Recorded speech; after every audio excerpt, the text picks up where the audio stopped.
ಜ್ಞಾನಾನಂದಮಯಂ ದೇವಂ ನಿರ್ಮಲಂ ಸ್ಫಟಿಕಾಕೃತಿಂ ಆಧಾರಂ ಸರ್ವವಿದ್ಯಾನಾಂ ಹಯಗ್ರೀವ ಉಪಾಸ್ಮಹೆ. ನನ್ನ ಸಮಸ್ತ ಆರಾಧ್ಯಂ ಚಾನೆಲ್ ವೀಕ್ಷಕರೆಲ್ಲರಿಗೂ ಕೂಡ ವಿಭಾ ಶೆಟ್ಟಿ ಮಾಡುವ ನಮಸ್ಕಾರಗಳು. ಮಾಸ ಭವಿಷ್ಯ ಕಾರ್ಯಕ್ರಮಕ್ಕೆ ತಮಗೆಲ್ಲರಿಗೂ ಸ್ವಾಗತ. ಈ ತಿಂಗಳು ಅಂದರೆ ಜನವರಿ 2026. ಪ್ರತಿಯೊಬ್ಬರಿಗೂ ಕೂಡ ಹೊಸ ವರ್ಷದ ಹಾರ್ದಿಕ ಶುಭಾಶಯಗಳು. ಒಳ್ಳೆ ಕೆಲಸಗಳನ್ನು ಮಾಡಿ ಟೀಕೆಗಳು ಸಾಯುತ್ತವೆ, ಕೆಲಸಗಳು ಉಳಿಯುತ್ತವೆ ಅಂತ ಹೇಳೋ ರೀತಿಯಲ್ಲಿ ಕೆಟ್ಟದನ್ನು ನಾವು ಮಾತಾಡ್ದಿರಾ ಎಲ್ಲ ಒಳ್ಳೆದನ್ನೇ ಬಯಸ್ತಾ ಒಳ್ಳೆ ಕೆಲಸಗಳನ್ನ ಮಾಡ್ತಾ ನಮ್ಮ ಒಂದು ಸುತ್ತ ಪರಿಸರನ ಚೆನ್ನಾಗಿಟ್ಕೊತ ನಾವು ಕೂಡ ಚೆನ್ನಾಗಿ ಬೆಳೆಯೋಣ ಅಂತ ಹೇಳ್ತಾ ಈ ಕಾರ್ಯಕ್ರಮನ ನಾನು ಶುರು ಮಾಡ್ತೀನಿ. ಇನ್ನು ಜನವರಿ ತಿಂಗಳಲ್ಲಿ ನಡೆಯುವಂತಹ ಪ್ರಮುಖವಾದ ಹಬ್ಬ ಅಂತಂದರೆ ಮೊದಲನೇದಾಗಿ ಸಂಕ್ರಾಂತಿ ಹಬ್ಬ. ಇದೇ ಜನವರಿ ತಿಂಗಳ 14ನೇ ತಾರೀಕು ಮಕರ ಸಂಕ್ರಾಂತಿನ ನಾವು ಆಚರಿಸ್ತಾ ಇದ್ದೀವಿ. ಎಲ್ಲರಿಗೂ ಕೂಡ ಮಕರ ಸಂಕ್ರಾಂತಿಯ ಶುಭಾಶಯಗಳು. ಹಾಗೆ 26ನೇ ತಾರೀಕು ನಾವು ಗಣರಾಜ್ಯೋತ್ಸವನ ಸೆಲೆಬ್ರೇಟ್ ಮಾಡ್ತಾ ಇದ್ದೀವಿ. ಸೊ ಪ್ರತಿಯೊಬ್ಬರಿಗೂ ಕೂಡ ಗಣರಾಜ್ಯೋತ್ಸವದ ಶುಭಾಶಯಗಳು. ಹಾಗಿದ್ರೆ ಗ್ರಹಗಳ ಸ್ಥಾನಮಾನ ಹೇಗಿದೆ ಅಂತ ನೋಡೋದಾದರೆ ನೋಡಿ, ಯಥಾಸ್ಥಿತಿಯಾಗಿ ಶನಿ ಗ್ರಹವು ಮೀನ ರಾಶಿನಲ್ಲಿ ಸ್ಥಿತನಾಗಿದ್ದಾನೆ. ಹಾಗೆ ಗುರು ಗ್ರಹವು ಮಿಥುನ ರಾಶಿನಲ್ಲಿ ಸ್ಥಿತವಾಗಿದ್ದರೆ ಕೇತು ಗ್ರಹವು ಮಕರ ರಾಶಿನಲ್ಲಿ ಸ್ಥಿತವಾಗಿದೆ. ಹಾಗೆ ರಾಹು ಗ್ರಹವು ಕುಂಭರಾಶಿನಲ್ಲಿ ಸ್ಥಿತವಾಗಿದೆ. ಇನ್ನು ಗ್ರಹಗಳ ಸ್ಥಾನಮಾನ ಏನು ಚೇಂಜ್ ಆಗಿದೆ, ಯಾವ ದಿನಾಂಕದಲ್ಲಿ ಬದಲಾವಣೆ ಆಗಿದೆ ಅಂತ ನೋಡೋದಾದರೆ ಮೊದಲನೇದಾಗಿ ಶುಕ್ರ ಗ್ರಹವು 13ನೇ ತಾರೀಕು ಧನಸ್ಸು ರಾಶಿಯಿಂದ ಮಕರ ರಾಶಿಗೆ ತನ್ನ ಪ್ರವೇಶನ ಬೆಳೆಸ್ತಾ ಇದ್ದರೆ, ಇನ್ನು ಸೂರ್ಯ ಗ್ರಹವು 14ನೇ ತಾರೀಕು ಧನಸ್ಸು ರಾಶಿಯಿಂದ ಮಕರ ರಾಶಿಗೆ ತನ್ನ ಪ್ರಯಾಣನ ಬೆಳೆಸ್ತಿದೆ. ಇನ್ನು ಕುಜಗ್ರಹವು 16ನೇ ತಾರೀಕು ಧನಸ್ಸು ರಾಶಿಯಿಂದ ಮಕರ ರಾಶಿಗೆ ತನ್ನ ಪ್ರಯಾಣನ ಬೆಳೆಸ್ತಾ ಇದ್ದರೆ, ಇನ್ನು ಬುಧ ಗ್ರಹವು 17ನೇ ತಾರೀಕು ಧನಸ್ಸು ರಾಶಿಯಿಂದ ಮಕರ ರಾಶಿಗೆ ತನ್ನ ಪ್ರಯಾಣನ ಬೆಳೆಸ್ತಿದೆ. ಹಾಗಿದ್ರೆ 4 ಗ್ರಹಗಳು ಕೂಡ ಮಕರ ರಾಶಿನಲ್ಲಿ ಸ್ಥಿತವಾಗಿರ್ತಿದೆ. ಇನ್ನು ದ್ವಾದಶ ರಾಶಿಗಳ ಮೇಲೆ ಇದರಿಂದ ಏನೆಲ್ಲ ಪ್ರಭಾವ ಬೀರ್ತಿದೆ ಅನ್ನೋದನ್ನ ನೋಡೋಣ.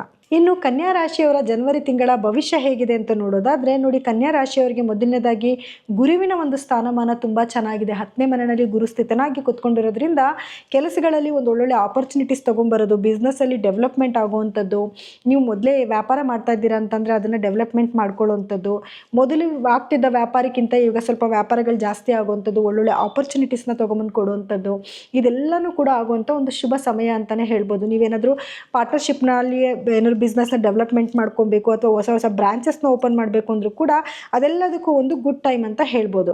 ಹಾಗೆ ಇದೆ. ಇನ್ನು ರಾಹುವಿನ ಒಂದು ಸ್ಥಾನಮಾನ ಅಂತ ನೋಡೋಕೆ ಹೋದರೆ 6ನೇ ಮನೆಯಲ್ಲಿ ನಿಮ್ಮ ರಾಹುವಿನ ಒಂದು ಸಂಚಾರ ಇರೋದ್ರಿಂದ ಸ್ವಲ್ಪ ಚಾಲೆಂಜಿಂಗ್ ಡೇ ಅಂತ ಹೇಳ್ಬೋದು. ಏನೇ ಚಾಲೆಂಜಸ್ ಬಂದರೂ ಕೂಡ ಅದು ಎಲ್ಲನೂ ಎದುರಿಸುವಂಥ ಒಂದು ಶಕ್ತಿ ನಿಮಗೆ ಶುರುವಾಗುತ್ತೆ. ಅಂದರೆ ರಾಹು ಸಂಚಾರ ಇರೋದ್ರಿಂದ ಅದು ನಡ್ಕೊಂಡು ಬರ್ತಾನೆ ಇದೆ. ರಾಹುವಿನ ಬದಲಾವಣೆ ಆಗೋವರೆಗೂ ಕೂಡ ನಿಮಗೆ ಇದೇ ರೀತಿ ಇರುತ್ತೆ. ನಿಮ್ಮ ವಿರುದ್ಧ ಯಾರೇ ಶತ್ರುಗಳಿದ್ರೂ ಕೂಡ ಅದರಲ್ಲಿ ಗೆಲುವು ನಿಮಗೆ ಆಗುತ್ತೆ. ಹಾಗೆ ಯಾರೆಲ್ಲ ಕಾಂಪಿಟೇಟಿವ್ ಎಕ್ಸಾಮ್ ಬರೀತಿದ್ರೆ ಅವ್ರಿಗೂ ಕೂಡ ಯಶಸ್ಸಾಗುತ್ತೆ. ಯಾಕಂದರೆ ಗುರುವಿನ ಸ್ಥಾನಮಾನವೂ ತುಂಬ ಚೆನ್ನಾಗಿದೆ, ರಾಹು ಕೂತ್ಕೊಂಡಿರೋ ಜಾಗನೂ ಅದೇ ಆಗಿರೋದ್ರಿಂದ ಕಾಂಪಿಟೇಟಿವ್ ಎಕ್ಸಾಮಲ್ಲಿ ಗೆಲುವನ್ನು ತಂದುಕೊಡ್ತಾನೆ. ಯಾರೆಲ್ಲ ಸಂಶೋಧನೆ ಕೆಲಸದಲ್ಲಿ ಇರ್ತೀರೋ ಅವ್ರಿಗೂ ಕೂಡ ಒಂದು ಗೆಲುವು ಸಿಗುವಂಥ ಒಂದು ಸಮಯ ಇದಾಗಿರುತ್ತೆ. ಇನ್ನು ಶನಿಯ ಒಂದು ಸಂಚಾರ ಆಗ್ತಾ ಇರೋದ್ರಿಂದ ನಿಮಗೇನು ದಾಂಪತ್ಯ ಜೀವನದಲ್ಲಿ ಸ್ವಲ್ಪ ಬಿರುಕುಗಳಾದರೂ ಕೂಡ ಅದು ಆಗಿಂದಾಗಲೇ ಸರಿ ಹೋಗಿ ಎಲ್ಲನೂ ಕೂಡ ಪ್ರೀತಿ ವಿಶ್ವಾಸದಿಂದ ಕಾಲ ಕಳೆಯುವಂಥ ಒಂದು ಸಮಯ ಇದಾಗಿರುತ್ತೆ. ಒಂದು ಶನಿಯ ಅನುಗ್ರಹ ತುಂಬ ಚೆನ್ನಾಗಿರುತ್ತೆ ನಿಮ್ಮ ಮೇಲೆ. ಹಾಗೆ ಇನ್ನು ಎಲ್ಲ ಗ್ರಹಗಳು ಕೂಡ ನಿಮ್ಮ 5ನೇ ಮನೆಯಲ್ಲಿ ಸಂಚಾರ ಮಾಡ್ತಾ ಇರೋದ್ರಿಂದ ಈ ಒಂದು ತಿಂಗಳಲ್ಲಿ ಗಂಡ ಹೆಂಡತಿ ಮಧ್ಯದಲ್ಲಿ ಒಂದು ಒಳ್ಳೆ ಬಾಂಡೇಜ್ ಕ್ರಿಯೇಟ್ ಆಗುತ್ತೆ. ನಾನೇನಾಗಲೇ ಹೇಳಿದೆ 7ನೇ ಮನೆಯಲ್ಲಿ ಶನಿಯ ಒಂದು ಪ್ರಭಾವದಿಂದ ಈ ಥರ ಆಗ್ತಿದೆ ಅಂತ. ಆದರೆ ಅದೇ 5ನೇ ಮನೆಯಲ್ಲಿ ಎಲ್ಲ ಗ್ರಹಗಳ ಒಂದು ಸಂಚಾರ ಇರೋದ್ರಿಂದ ಅದು ಪ್ರೀತಿಗೆ ಸಂಬಂಧಪಟ್ಟಿರೋ ಮನೆ ಆಗಿರೋದ್ರಿಂದ ಗಂಡ ಹೆಂಡತಿ ಮಧ್ಯದಲ್ಲಿ ಅಥವಾ ಹೊಸ ಪ್ರೇಮಿಗಳ ಮಧ್ಯದಲ್ಲೂ ಕೂಡ ಪ್ರೀತಿ ಮೂಡುವಂಥ ಒಂದು ಸಮಯ ಅಂತಲೇ ಹೇಳ್ಬೋದು. ಹಾಗೆ ಏನು ಮದುವೆಗೂ ಕೂಡ ಒಂದು ಒಳ್ಳೆ ಸಮಯ ಇದಾಗಿರುತ್ತೆ. ಕಂಕಣ ಬಲ ಕೂಡ ಬರುವಂಥ ಒಂದು ಟೈಮ್ ಕೂಡ ಆಗಿರುತ್ತೆ. ಹಾಗೆ ಬಾಂಡೇಜ್ ಜಾಸ್ತಿ ಆಗುವಂಥದ್ದು, ಪ್ರೀತಿ ಜಾಸ್ತಿ ಆಗುವಂಥದ್ದು, ಹೊಸ ಹೊಸ ಪ್ರೇಮಿಗಳು ಉಟ್ಕೊಳ್ಳುವಂಥ ಒಂದು ಸಮಯ ಕೂಡ ಇದಾಗಿರುತ್ತೆ. ಯಾರೆಲ್ಲ ಕನ್ಯಾ ರಾಶಿನಲ್ಲಿ ಹುಟ್ಟಿರ್ತೀರಾ ಅವರಿಗೆ ಹೊಸ ಪ್ರೇಮಿಗಳು ಸಿಗುವಂಥ ಒಂದು ಸಾಧ್ಯತೆಗಳು ಕೂಡ ಜಾಸ್ತಿ ಇರುತ್ತೆ. ಇನ್ನು ಮಕ್ಕಳ ಆರೋಗ್ಯದಲ್ಲಿ ಸ್ವಲ್ಪ ಏರುಪೇರುಗಳಾಗೋ ಚಾನ್ಸಸ್ ಇರುತ್ತೆ. ಸ್ವಲ್ಪ ಮಕ್ಕಳ ಆರೋಗ್ಯನ ಸ್ವಲ್ಪ ಗಮನ ಇಟ್ಟು ನೋಡ್ಕೊಳ್ಳಿ. ಯಾಕಂದರೆ ಕುಜಗ್ರಹ, ಸೂರ್ಯಗ್ರಹ ಎಲ್ಲ ಗ್ರಹಗಳು ಅಲ್ಲೇ ಸಂಚಾರ ಮಾಡ್ತಾ ಇರೋದ್ರಿಂದ ಸ್ವಲ್ಪ ಆರೋಗ್ಯದಲ್ಲಿ ಏರುಪೇರುಗಳಾಗೋ ಸಾಧ್ಯತೆಗಳಿರುತ್ತೆ. ಇನ್ನು ಅದು ಬಿಟ್ಟರೆ ನಿಮ್ಮ ರಾಶಾಧಿಪತಿನೂ ಕೂಡ 5ನೇ ಮನೆಯಲ್ಲಿ ಸಂಚಾರ ಮಾಡ್ತಾ ಇರೋದ್ರಿಂದ ಒಂದು ಅತ್ಯುತ್ತಮವಾದ ಒಂದು ಸಮಯ ಅಂತಲೇ ಹೇಳ್ಬೋದು. ಈ ಸಮಯನ ನೀವು ದುರುಪಯೋಗ ಪಡಿಸ್ಕೊಳ್ದಿರಾ ಅಥವಾ ಬಂದಿರೋ ಅವಕಾಶಗಳನ್ನ ನೀವು ಮಿಸ್ ಮಾಡ್ಕೊಳ್ದಿರಾ ಅದನ್ನು ಸದುಪಯೋಗ ಪಡಿಸ್ಕೋಬೇಕು. ಇದರಿಂದ ಏನೇನೆಲ್ಲ ನೀವು ಅಂದ್ಕೊಂಡಿದ್ರಿ, ಏನೆಲ್ಲ ಕೆಲಸಗಳಾಗಬೇಕು ಅಂದ್ಕೊಂಡಿದ್ರಿ ಆ ಎಲ್ಲ ಕೆಲಸಗಳು ಕೂಡ ನೆರವೇರುವಂಥ ಒಂದು ಸಮಯ ಇದಾಗಿರುತ್ತೆ. ಕುಟುಂಬದ ವಿಷಯ ಅಂತ ಬಂದಾಗ ನಾನು ಆಗಲೇ ಹೇಳಿದೆ, ಪ್ರೀತಿ ವಿಶ್ವಾಸ ಚೆನ್ನಾಗಿರುತ್ತೆ, ಒಳ್ಳೆ ಬಾಂಡೇಜ್ ಚೆನ್ನಾಗಿರುತ್ತೆ ಅಂತ. ಕುಟುಂಬದ ಎಲ್ಲರ ಜೊತೆಯಲ್ಲೂ ಕೂಡ ಒಂದು ಒಳ್ಳೆ ಪ್ರೀತಿಯಿಂದ ಇರುವಂಥ ಒಂದು ಸಮಯ ಆಗಿರುತ್ತೆ. ಅದು ಬಿಟ್ಟರೆ ನಿಮಗೆ ಇನ್ನು ವಿದ್ಯಾರ್ಥಿಗಳಿಗೂ ಕೂಡ ಒಂದು ಒಳ್ಳೆ ಸಮಯ ಇದಾಗಿರುತ್ತೆ. ಎಜುಕೇಷನಲ್ಲಿ ತುಂಬ ಮುಂದಿರ್ತೀರ. ಸೊ ಹಾಗಾಗಿ ಕನ್ಯಾ ರಾಶಿಯವರಿಗೆ ಎಲ್ಲ ರೀತಿಯಿಂದಲೂ ಒಂದು ಶುಭವಾದ ಸಮಯ ಆಗಿರುತ್ತೆ. ಆದರೆ ಸ್ವಲ್ಪ ನಿದ್ದೆನಲ್ಲಿ ಡಿಸ್ಟರ್ಬೆನ್ಸ್, ಯಾಕೆಂದರೆ ಕೇತುವಿನ ಒಂದು ಸಂಚಾರದಿಂದ ನಿದ್ದೆನಲ್ಲಿ ಸ್ವಲ್ಪ ಡಿಸ್ಟರ್ಬೆನ್ಸ್ ಆಗುವಂಥದ್ದು, ಅಥವಾ ಏನೋ ಆಲೋಚನೆಗಳನ್ನ ಮಾಡಿಕೊಂಡು ನಿದ್ದೆನೇ ಬರದೇ ಇರೋವಂಥ ಒಂದು ಸನ್ನಿವೇಶ ಕೂಡ ಕ್ರಿಯೇಟ್ ಆಗುತ್ತೆ. ಹಾಗಾಗಿ ನೀವು ಮಲ್ಕೊಳ್ಳೋಕೆ ಮುಂಚೆ ಕೆಲವೊಂದು ಮುದ್ರಾ ಯೋಗಗಳನ್ನ ಮಾಡಿಬಿಟ್ಟು ತದನಂತರ ಮಲ್ಕೊಳ್ಳೋದ್ರಿಂದ ಸ್ಲೀಪ್ ಡಿಸ್ಟರ್ಬೆನ್ಸ್ ಏನಾಗ್ತದೆ ಅದನ್ನು ನೀವು ತಡೆಗಟ್ಕೋಬಹುದು.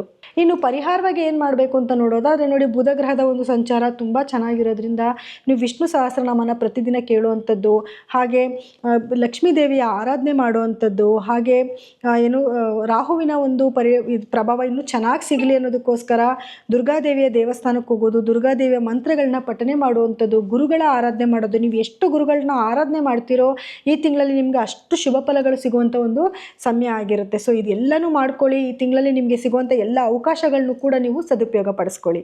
ಇನ್ನು ಇಲ್ಲಿವರೆಗೂ ಹೇಳಿರುವಂಥ ಫಲಗಳು ಗೋಚಾರ ಫಲಗಳಾಗಿದ್ದು, ನಿಮ್ಮ ದಶ ಭುಕ್ತಿ ಮತ್ತು ಗ್ರಹಗಳ ಸ್ಥಾನಮಾನದ ಮೇಲೆ ನಿಮಗೆ ಫಲಗಳಲ್ಲಿ ಸ್ವಲ್ಪ ವ್ಯತ್ಯಾಸಗಳಾಗುತ್ತೆ. ಹಾಗಾಗಿ ದಯಮಾಡಿ ನಿಮ್ಮ ಜಾತಕನ ಒಮ್ಮೆ ಪರಿಶೀಲನೆ ಮಾಡಿಸ್ಕೊಳ್ಳಿ. ನೀವೇನಾದರೂ ನಮ್ಮಲ್ಲಿ ಜಾತಕನ ಪರಿಶೀಲನೆ ಮಾಡಿಸ್ಕೊಬೇಕು ಅಂತಂದರೆ ಕೆಳಗಡೆ ಸ್ಕ್ರೋಲ್ ಆಗ್ತಿರೋಂಥ ನಮ್ಮ ನಂಬರ್ಗೆ ಕರೆ ಮಾಡಿ ಅಪಾಯಿಂಟ್ಮೆಂಟ್ನ ತೊಗೋಬೋದು. ಹಾಗೆ ಇದಾಗಿತ್ತು ದ್ವಾದಶ ರಾಶಿಗಳ ಈ ದಿನದ ಫಲಾನುಫಲಗಳು. ಇನ್ನು ಯಾರೆಲ್ಲ ನಮ್ಮ ಚಾನೆಲ್ನ ಸಬ್ಸ್ಕ್ರೈಬ್ ಮಾಡ್ಕೊಂಡಿಲ್ಲ ದಯಮಾಡಿ ಸಬ್ಸ್ಕ್ರೈಬ್ ಮಾಡ್ಕೊಳ್ಳಿ. ನಿಮಗೆ ಈ ಕಾರ್ಯಕ್ರಮ ಇಷ್ಟ ಆಗಿತ್ತು ಅಂದರೆ ಲೈಕ್ ಕೊಡಿ, ಕಮೆಂಟ್ ಮಾಡಿ. ಹಾಗೆ ಇದಾಗಿತ್ತು ದ್ವಾದಶ ರಾಶಿಗಳ ಈ ತಿಂಗಳ ಒಂದು ಫಲಾನುಫಲಗಳು. ಇನ್ನು ಮುಂದಿನ ತಿಂಗಳ ಒಂದು ಫಲಾನುಫಲಗಳು ಹೇಳೋದಕ್ಕೆ ನಾನು ಮತ್ತೆ ಬರ್ತೀನಿ. ಎಲ್ಲರಿಗೂ ಕೂಡ ನನ್ನ ಧನ್ಯವಾದಗಳು.